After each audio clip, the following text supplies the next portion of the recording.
Oh, yeah. We're here. We're doing the thing. Hey,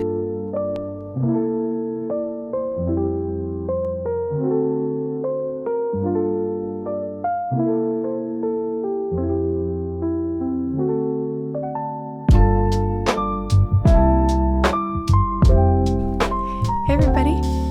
This is Candy Apples, and I'm joined by my first very esteemed guest, my friend Ellen. Hey, Ellen. Hi, Maritza. Thank you for having me. Thank you for being here, being my first guest, and also for being one of my biggest motivators behind even starting this thing. So, those of you watching or listening, shout out to Ellen. Oh, thanks. You're going to make me cry. I'm not going to cry. No, I'm not going to cry. No crying today, but this is a safe space if we need to. Okay. We can feel all our feelings. Candy Apples is meant to be that, where we can just be ourselves, feel what we need to feel, and talk about the things that matter to us. So, Ellen, let's just dive right in. All right. What is something that you've recently read, watched, listened to, or a story that you've heard that's really impacted you emotionally or physically or even mentally? So this question is so good because I think it makes you investigate like human nature and yourself and your relationship with your own existence and everything, because what you're interested in kind of like tells a story about you, like what's going on. But yeah, so as I mentioned before, joining this, I'm kind of embarrassed, but I'm going to be honest with you and say romanticy and smut have been like what I've been into reading recently. And like I said, it requires an investigation, like because myself probably like a decade ago would be very judgmental of that literature. So it's interesting. And it sounds like you're still judging yourself just a teeny bit, just a little. There's nothing to be embarrassed about. You're in good company here. Romanticy and smut, it's like an escape. It allows us to just kind of leave this plane of existence and be in another space where we just feel good. Mm-hmm. Yeah. So I'm there with you, though. If you had told me years ago that we'd be having this conversation, I'd be like, I don't think so. So yes. What romanticy are you involved in right now? Okay, so I told you a little bit, like probably several months ago, the whole Fourth Wing series, which I think your sister has read. Oh yeah. And then I recently connected with this old friend, and she's sort of in like a similar life experience with like a couple kids, doesn't really like get out much and everything. And she's like, oh, that's like spicy, but you have to actually read smut. And and I'm like, what is she talking about? Like, she's being judgmental because some of this stuff is like whatever. And then she handed me, I can't remember the author's name, but it's basically like I'm like humiliated to even talk about this. It's like the Villains series or something, and they it's like the Disney character. Oh yes. No, I've heard about this. No, it's like reimagining the villains of Disney, but as like a romantic interest. Yeah. Oh no, I think that actually feels okay. First of all, it's a safe space. Thank you for your vulnerability. And thank you for sharing this in the ways that you're sharing it. I don't think you have to be embarrassed at all. I think a lot of people out there, men, women, non-binary folks alike, we can all agree that spicy romance, romanticy, and smut are very needed, and they serve their purpose at a time. The literacy rate, I think, has gone up because of these genres, honestly. My cousin got married a couple years ago, and I met one of her cousins on her other side. All she reads is smut, and she's very proud of it. And there's even a bookstore in New York that's dedicated to only this type of book, this genre. Okay. So you are not alone. Okay.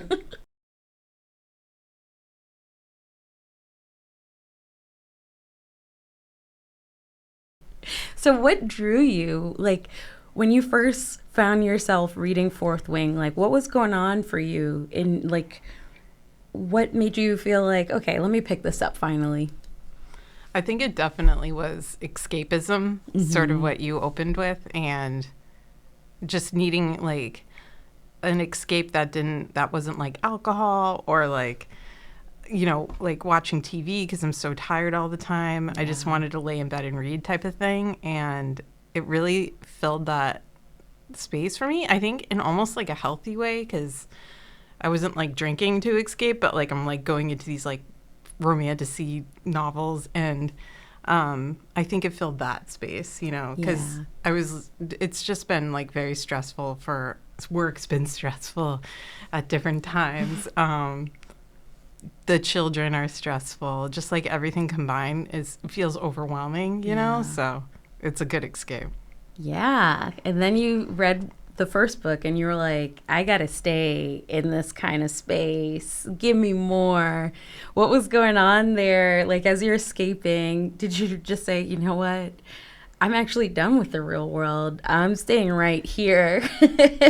It kind of feels like that a little bit, and like that's what is going on with me that I feel like I need to really just like get out of my own life, because I chose it. Like, I chose this life. I chose my partner, and I chose to have children and everything like that. So like, why do I need to feel like I need to escape it so badly? So that's a good question to ask myself. And I think, just it's almost like friends that you encounter in these stories. And also like, once you're in a long-term relationship, it's been 10 years now that I've been with Ben. And wow. Congratulations. Oh, thanks. That's no easy feat. And like, you guys were young when you got together. So like, to maintain for all of that time with two small children, kudos to you. Thank you. And stay with a man. But like, you're with someone long-term, and those initial like feelings don't last forever, and then something morphs into something else and everything like that, and then you add kids in the mix and it's like something else. And to like go back into that space where like I'm also like aging, so it's like I'm no longer like that fresh concept of like meeting someone and like excited about them. So like to read about it kind of, I think, is fulfilling in some way, Yes, I know on such a fundamental level what you're talking about, because I too find myself gravitating more towards spicy romance and romantasy, and I'm like, what is it? It feels like a reclamation of self in a lot of ways. Like, it's like you're saying, you know what? I need something that's purely just for me. I need to feel in my body again.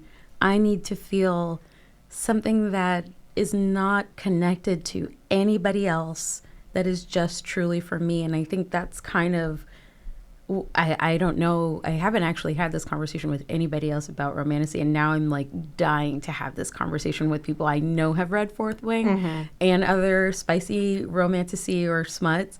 But there are a couple of romance books that I picked up that I was surprised I loved so much, and I find myself like sitting on my couch like giggling. Do you ever find yourself doing that? Like, you're like kicking your feet, maybe your toes are like curling. Jeez. Okay. Yeah. Depending on what it is too, it's like kind of crazy. But yeah. Yeah. Do you have like a special ritual that you find, like, okay, I'm gonna pour my glass of wine, I'm gonna put the kids to bed, and this is my dedicated time that's just for me and my books? I think it's also as a way to like fall asleep, because sleep is like so hard to come by. Elusive. It's so having like, how they say like don't like look at blue light and everything before going to bed and all that stuff. So I do feel like if I'm reading before I go to bed, that definitely puts me in a better state to fall asleep and probably stay asleep. And then also the commute, reading out on the commute. Yeah. Are you ever like reading something especially salacious and then you're like, oh my God, can other people see me blushing right now? There's been many times where I'm like on the tea and like I hide the cover of the book because I don't want anyone to see. I'm like so embarrassed by it.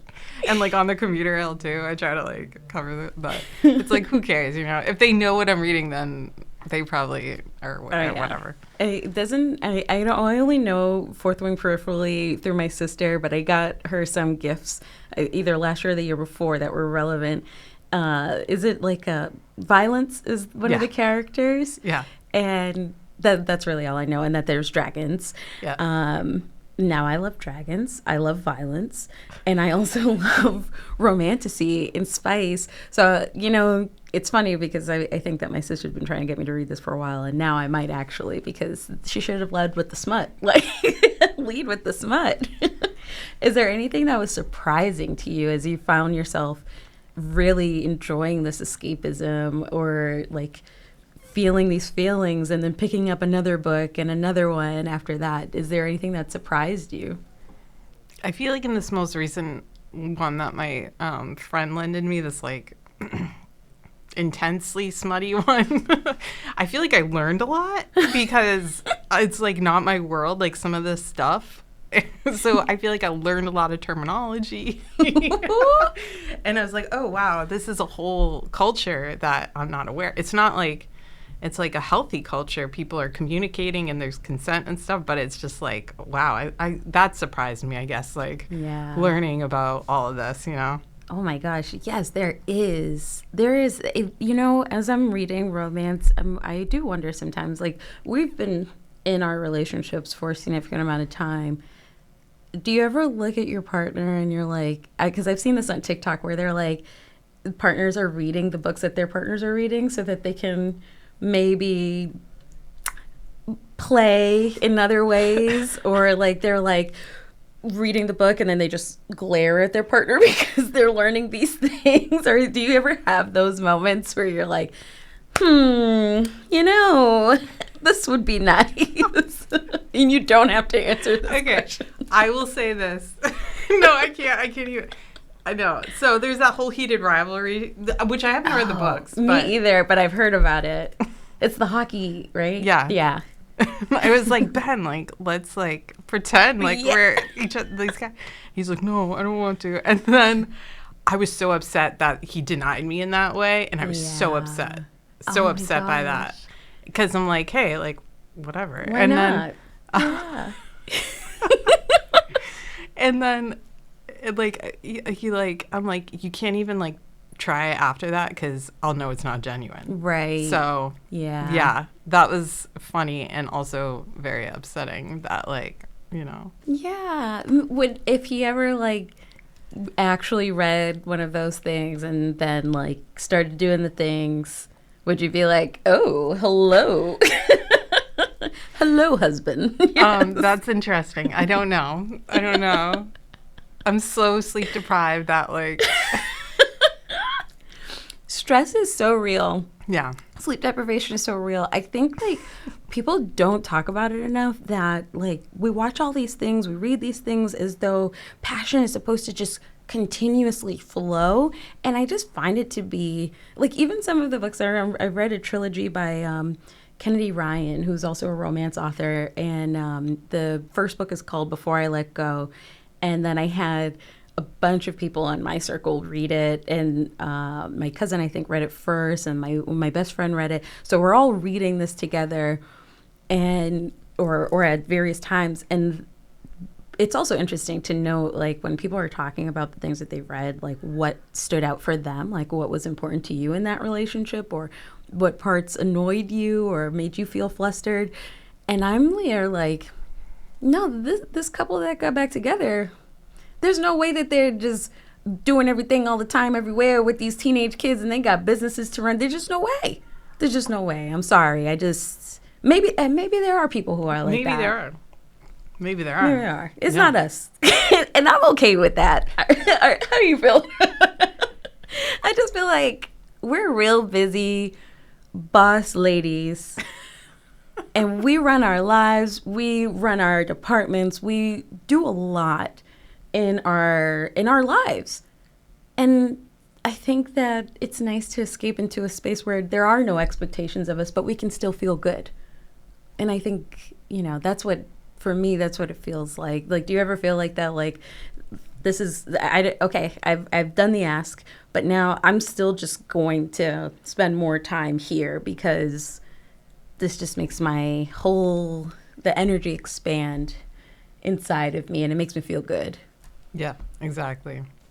And it's not complicated. It's not layered, It's somebody else's existence you're kind of like, pouring into. So in some ways, maybe it's healthy to have that to some degree.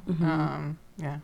Yeah, it makes me think of video games and violence, right? Like, I've seen people say, oh, it's the video games that are making kids violent, but it's not. It's a good place for catharsis. And romantasy and smut is just a different type of catharsis. Totally. So you're just looking for catharsis as we're investigating ourselves and what we gravitate towards. I think that's a healthy thing to do. And it's nothing to be embarrassed or anything about because you're doing something that's purely for you. And I actually really admire and respect that because I know how hard it could be. I imagine how hard it could be with two small children constantly needing you and the demands of life in general. To just carve out something that is just purely for you, I think is beautiful.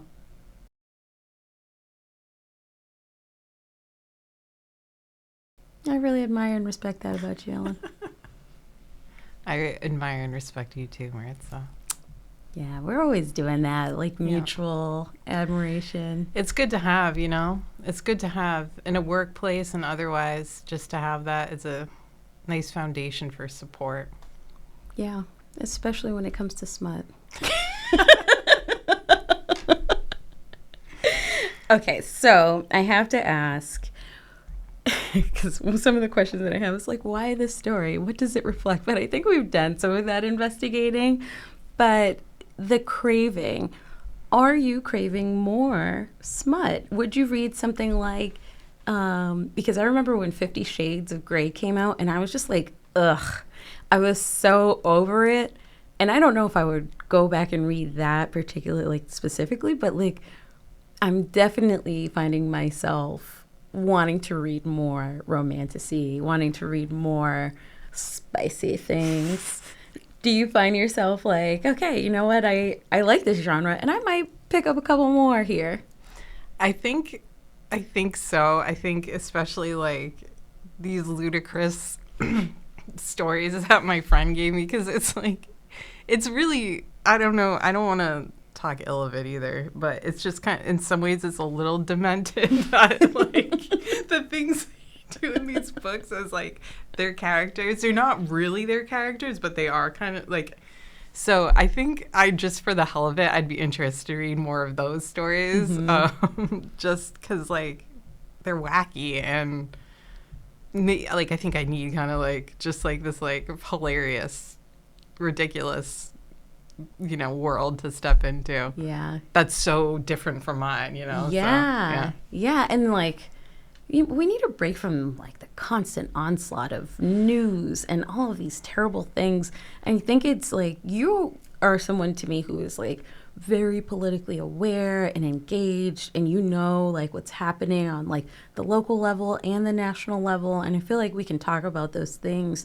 But I feel like when we're constantly being bombarded with stuff like this, it's hard to find a moment of just pure pleasure for ourselves. And I think that people kind of frown upon finding pleasure in the moments of social unrest, but I think it's necessary. I think that's what keeps us alive. Yep. And keeps us moving forward. So I'm really glad that you found something like this that brings you joy. Yes. It's totally hard to find joy right now. It is. And it isn't all smut because there's just, when you were talking about that, like with the political, like there's political unrest and there's certain books that I go back to for comfort. And one of them is, this isn't smut. It's Man's Search for Meaning by Viktor Frankl. Oh, have you read that one? No, but you know what's funny? My partner brought it up like 2 weeks, maybe 2 days ago. Time is weird for me.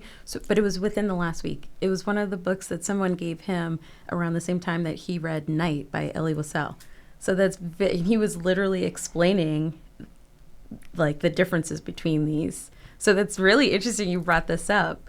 Tell me more about, like, that's one of your comfort books. Yes, I think it's worth a read because there's certain quotes in there I'll always remember, but I just like randomly turn to a page and because actually I was listening to that tarot reader that you told me about, Scorched Earth. Yes. And then she said this quote, if you have a how, something like, if you have a why, you can get through any how, or I don't know. But then I think that is Viktor Frankl. That is it's in that book, Man's Search for Meaning. Wow. But the page I turned to, it said something that has really stuck with me. And it's like, basically like, what is your relationship to your own existence? Like that is, when times get really, really, really hard, that is what comes up. Like, how do you approach your own existence? And I was just thinking about that because it does feel like things are, like, we're headed towards, like, collapse of civilization and everything. Yeah. And that's really hard to, but then at the same time, it's like, well, you still exist in some form, right? You exist. And then, like, how do you... That's like the basis, I feel like, to spirituality and religion. Like, how do you commune with your own existence on earth type of thing, you know? Yeah. Wow.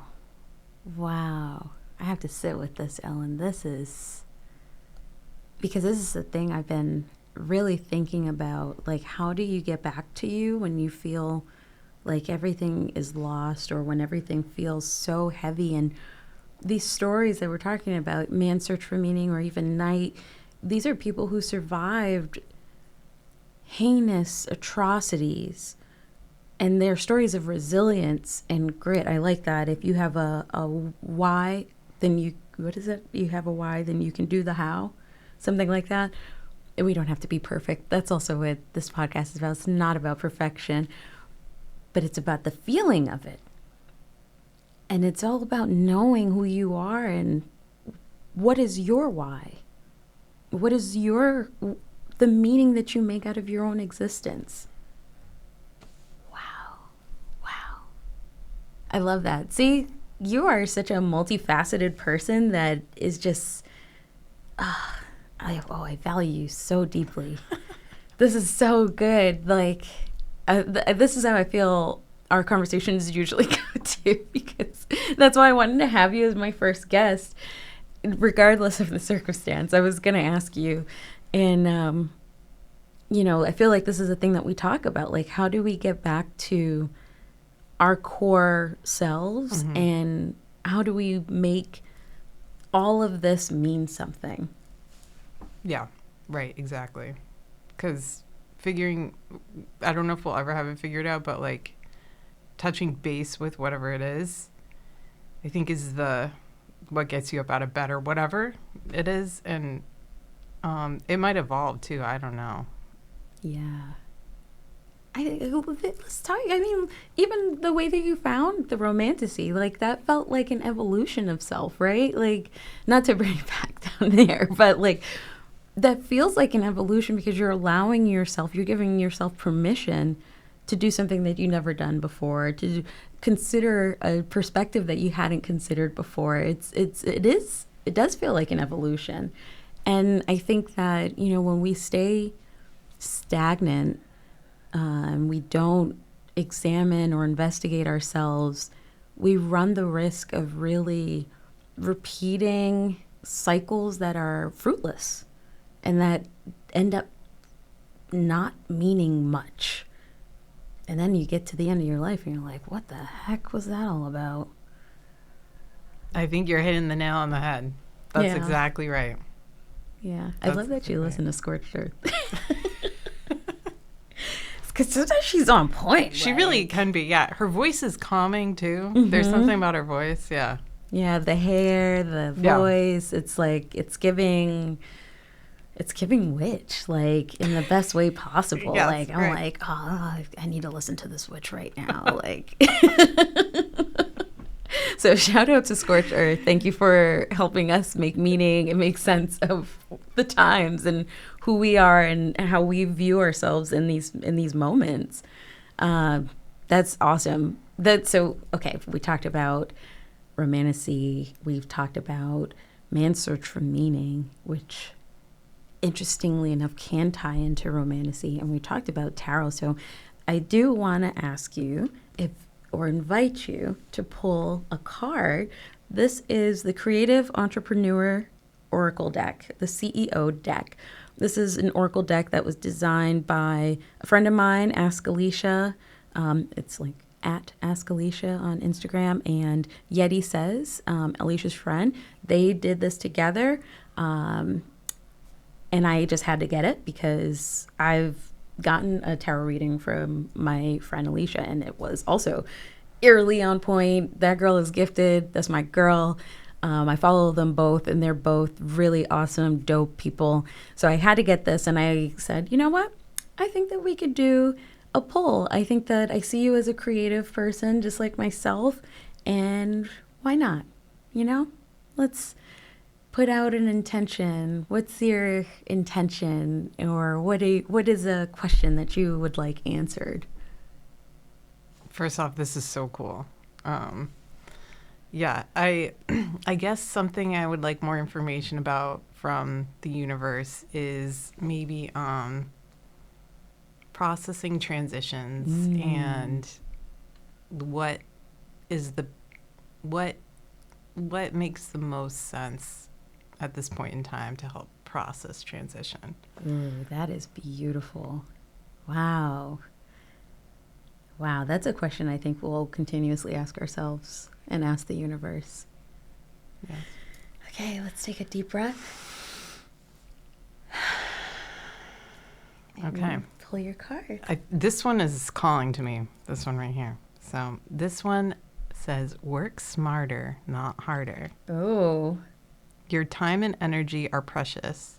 Why bust your ass when you don't have to? Instead of doing the most, find ways to simplify, automate, or delegate your tasks. Wow. Does that resonate? Yeah, I think so. Yeah. I think so.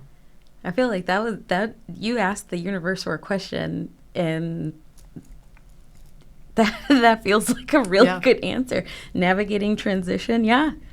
Don't work too hard. Yeah. Just do what makes sense. Mm-hmm. Yeah. Mm-hmm. And that also feels like, a good tie-in with everything that we're talking about.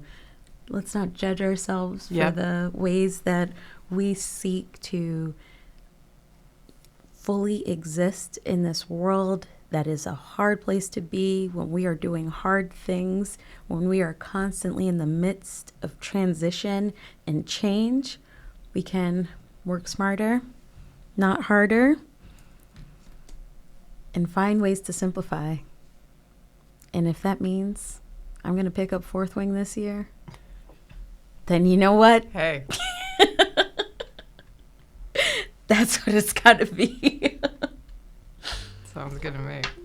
Well, Ellen, thank you so much for being my first guest. Thank you for being vulnerable. Thank you for sharing something that you weren't sure you were going to share today. I really admire your bravery and your willingness to come into the space and, maybe get a little naked with me and your feelings. That definitely felt like a very vulnerable moment. So thank you for holding the safe space. And I feel so honored to be part of this journey you're on. I can't wait to follow and see where it goes. Thank you. Can't wait to see where you go and everything you do next. Thanks, Maritza. And thank all of you. This has been Candy Apples Podcast. Yay!